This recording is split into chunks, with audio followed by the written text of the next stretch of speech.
It's absolutely Baltic out. It's -4 degrees. If there's anything worse than being out in the cold, it's being out in the cold and in a war. And it's particularly cold in Ukraine at the moment. And if there's anything worse than cold warfare, it would have to be tunnel warfare.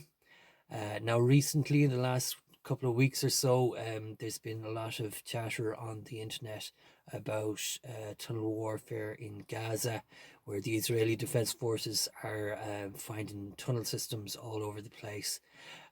But also on in Ukraine, the Russians have only gone and unveiled this vast new network of tunnels dug along the Surovikin line, and that's not good. It's not good. It's not good news for anybody. Um, but we'll get into it. Some of the earliest examples of tunnel warfare, you'd find them in medieval Europe, where a city or a castle would be besieged by an invading army.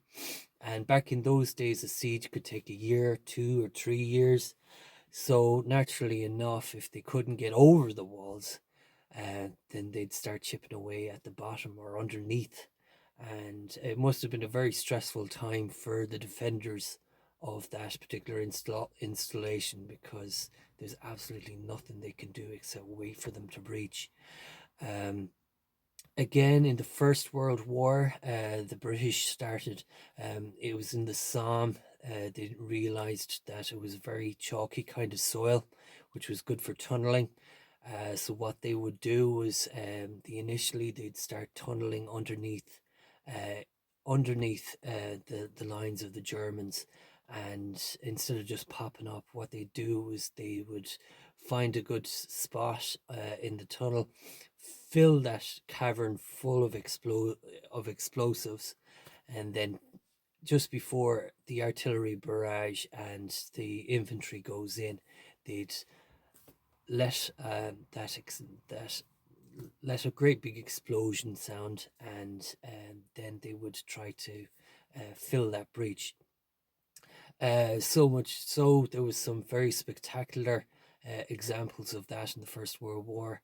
And what happened, um, there was one particular occasion where they said that the sound of the explosion could have been heard would have been heard from Dublin. And I wonder, was that expression, did that come out before or after the 1916 rising that had happened in Ireland at the time? Um, as a consequence of that, the Germans themselves would start tunneling, making their own tunnels, and then there was a period of time where tunnels would be trying to detect each other's tunnels.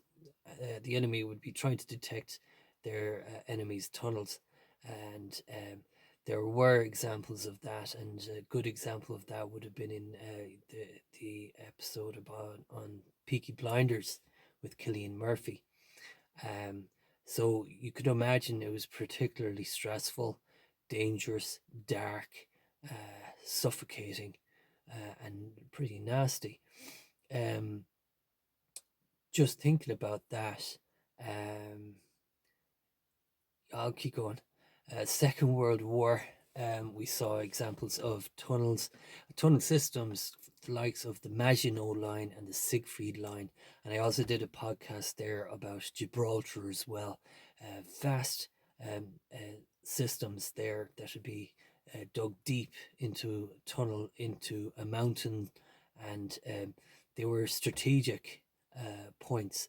The likes of Gibraltar now, um, during the Second World War, was quite impregnable.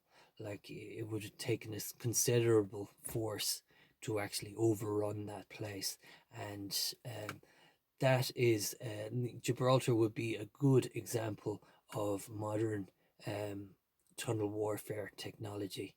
Um, I don't know, has it been updated since the Second World War, um, but what can I say?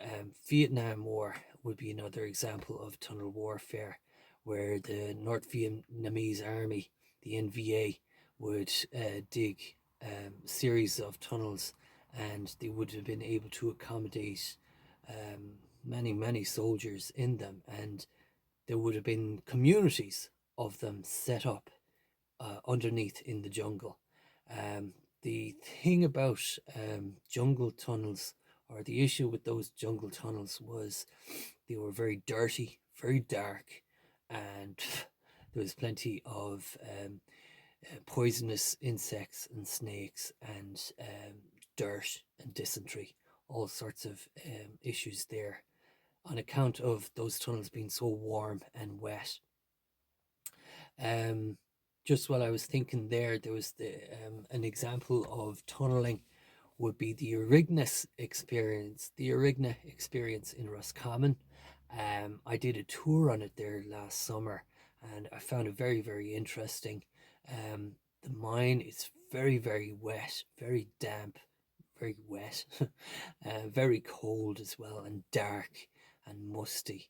And as the tour guide was saying, a miner would, once he gets down to the end of his mine, like the mine would stretch on for 700-800 meters. So if you're in there digging in the dark, you're going to get wet, you're going to get dirty.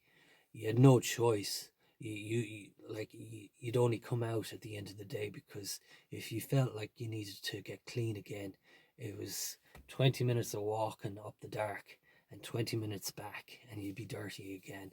And the expression that they used to have was, you can only get wet once.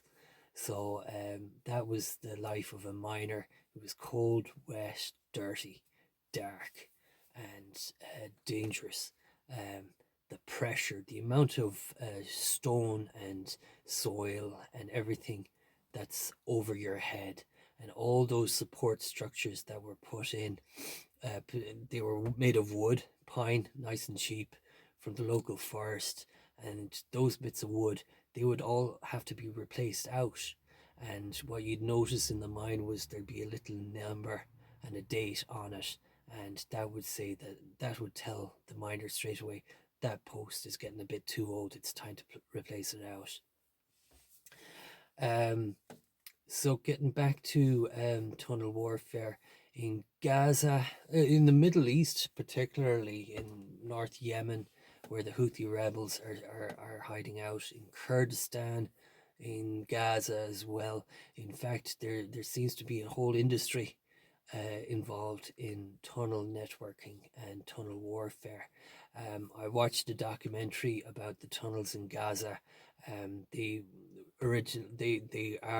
link in with Egypt, so they can smuggle all sorts of goods in and out of Gaza City. But later on, Hamas had spent quite a lot of money on the actual refurb or building and renovation and the doing up of these tunnels, and they're surprisingly sophisticated. Again, they're concrete lined. There's rooms in there. There's plenty of spots there so that you can get out and in, and what I get from the tunnels in Gaza and this new Russian tunnel up in Ukraine is firstly, in terms of getting attacks from missiles and from drone attacks, the men are well protected in those tunnels. You can't gas them out. They've planned for that. They've got airtight doors. You can't flood them out either, because they've got drainage as well. What I get is the entrances to those tunnels will be very heavily guarded, so it wouldn't be as easy as getting in through the entrance. And of course, that entrance would be designed in such a way that it would benefit the defenders rather than the attackers. What I get from those tunnels is they're really area denial type tunnels. They prevent the Ukrainian army from any sort of movements anywhere near that line, because the thing with a tunnel, I think I said it before in the logistics podcast, that At the beginning, when they dig those tunnels, it's very easy to see them. There's tracks and there's all sorts of disturbed ground. But give it a couple of seasons and it'll be grown over and bushed over. It'll be nigh on impossible to realize what you're advancing into. So those tunnels are a nasty threat. Um, how do you get around those tunnels? Well, literally, you'll have to circumvent those tunnels all entirely, just like what the Germans did to the French with the Maginot Line. Instead of taking on those fortifications head on, what they did was they skirted around them and then they attacked them from the rear.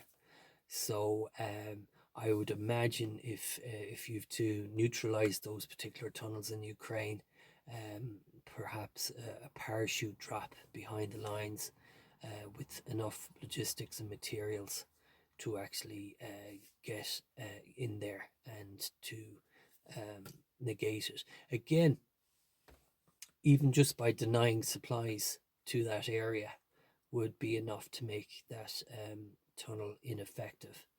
Um, it's hard to say. It's very difficult to say. But again, tunnel warfare. It's a long term type of warfare. It if you don't prevent those tunnels being done, the actual neutralizing of those tunnels, it's going to be very costly. That's all I have to say. Take care.